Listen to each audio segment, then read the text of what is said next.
Hey, what is going on, guys? My name is Joel and I'm from Black Panda Studios, and today I'll be doing my next update video, my development log on Ice Cream Tycoon.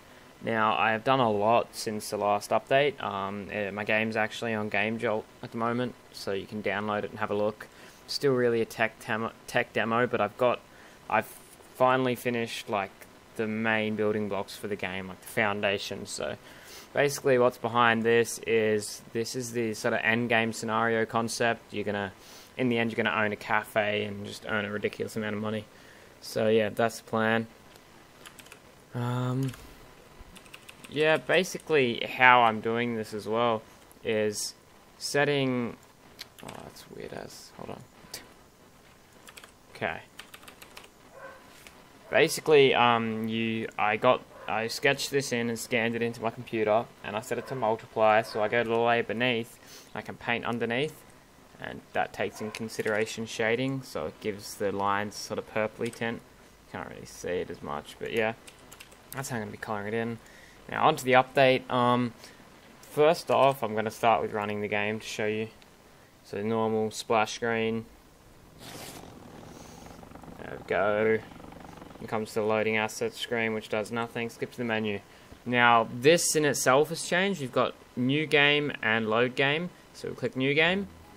And there's an art update. Yep, we got the new ice cream stand. You got the floor. You got 0 money. I've got a little cheat thing here. I can give myself some money. And as you can see, you got a trending flavor of vanilla. Now, in the real game, you won't see that flavor. But yeah. Basically, it's just in there for now, so I'll just buy some ice cream just for the time being. There we go. Now, what will happen is they'll keep buying ice cream, they'll pick what they want. He got vanilla, 2 Supermans in a row. It's crazy. Alright, so he got vanilla. Trust me, they don't only get vanilla. So you got strawberry, chocolate. And I'll show you how this is all working and how it determines whether they're going to get vanilla or not. Basically, I tried to imitate real life. If something's trending, there's a chance you'll want to get it. So, when this is done, give it a minute. I can't see it. Alright, so what I'm going to show you now is, I'll go to my main methods. Actually, no, customer class.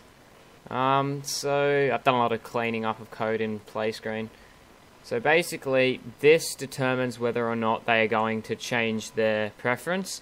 So basically, when they're loaded in, they all have a predefined preference. They all like a certain type. Like, I just manually type in their preference, which isn't really great, but it's fine if we have a lot of customers. That was a bit weird. Right, so if preference is not equal to the trend, so the trend is randomly created every time you create a new game. So if their predefined preference is not the trend, and you haven't already done this, so that's what this is. So if you haven't already changed their preference, it's going to make a integer called reroll, and it's going to pick a random number between 0 and 100. And what I'm checking is if it's greater than 40, so a 60% chance that they'll change their mind on their basically on what they want. So changed equals true. That's not really used, but yeah. Their preference is then set to the trend, and then I just debug that by writing for the line. So if it's less than 40 though, say it's less than 40, it skips this and sets it to true, so that person sticks with their predefined preference and continues. So for each customer, it will go through this. There's a chance they'll change, there's a chance they won't. So that's my little algorithm I created there.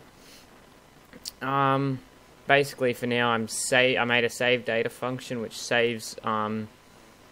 This basically says I save the game every time they purchase an ice cream, which is temporary. It does cause some lag, so I need to fix that. Basically, I got heaps of regions here. Got my private methods. I've done a lot of code commenting as well, so that explains what that does. If hovering button with these coordinates, if the main stand, blah blah blah blah blah. Reset stats, just resets the stats. Developer commands explains everything in there. Update shop explains everything, etc. So if you're hovering a button with these coordinates and you're left clicking. So I just created two functions, hovering button. It returns a boolean. So basically gets the minimum, max of x and y's, and returns like a little mini rectangle. You can use rectangles, but I just like to use coordinates. I don't know, I'm weird like that. But yeah, now I'll get to some more cool stuff. Loading data. So basically using stream reader, and what it's doing is, so basically, actually I'll go through save data. So it creates a stream writer, and it takes in the path. So we give it a path every time we call this function. So it will write the data to, so basically it will create a line and it will write the popularity, then it will write the money, then the temperature, then the how many strawberry, how many chocolate, how much vanilla you have, then it will write the trend, and then it will write how many purchases you have. So I'll show you now what this looks like. So, yes. Alright, so basically 100, that's your popularity. It saved the money that we had, which was 52. The temperature was 32 degrees. You had 10 strawberry, 12 chocolate, 19 vanilla. The trend was vanilla, and there were 19 purchases. So basically, if we load game now, no customers will come onto the screen because we've already have the amount of purchases exceeding the estimated amount of customers. So I'll show you quickly. Basically, if we load game, it takes these stats here. So 52, 100, 32, 32, 10 links up to the 10 over here. Hold on. Now it matches. I don't know. It didn't fully. Obviously, a thing changed before it could save properly. So yeah, 13 matches up with a 13, 10 matches up with 10, and the trend was vanilla, right? So now no customers are spawning, but say we go new game, money 0, it resets the stats. If we check this, it creates a new trend. It does all that for you, etc. So we can do all this stuff, buy some ice cream, and we can go back to the menu. And if we do this, it shows that. If we load the game, it has that. So we've had 6 purchases, so it will only have 10 more purchases that will come on. So yeah, that's how I've saved data, really. That's all I need to be able to save. Eventually I'll get into loading game saves, which will be fairly easy. I just save to, I'll have 3 different files, like 3 paths I'll have, like save game 1, 2 and 3. And yeah, sorry if the music's getting annoying. Options credits don't work, quit button just quits. Yeah, major updates really. I've cleaned up the code so it's ready for gameplay. I can load and save in data. I have I can estimate the amount of customers that there'll be for the day, and they'll walk onto the screen, stop, buy ice cream. So basically I've created the foundation, but I'm having trouble like finding a twist to make the game fun. So I've created a pretty much a suggestion box online where the link will be in the description, where you put a subject in and then your anonymous message, and it will basically be your opinion on the game and explaining like what I could do to make some fun sort of gameplay. Because I've gotten to this point and I've sort of lost my way a little bit. Like it's a pretty cool tech demo, but what would you guys like to see that would make it fun to play? Like, what do you want to see? For me, basically, obviously there's going to be upgrades. There's going to be, it's going to have day and night. So it will go through the day. When your customers are reached, it will sort of transition to nighttime. And nighttime will last like maybe 15 seconds. I want it to sort of be a waiting sort of strategy. You got to wait a little bit, but only because if you try and upgrade your stand, it takes like 10 seconds to upgrade your stand. So basically, if you do it during the day, if your stand's being upgraded, you won't get any customers. So you wait till night time to do all that stuff.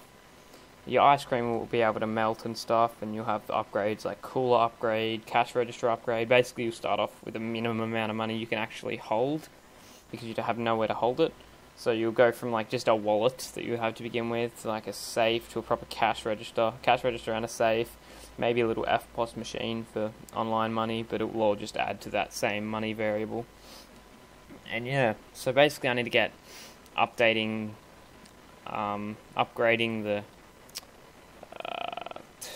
ice cream stands. I need to be able to do that, which is confusing me, but yeah.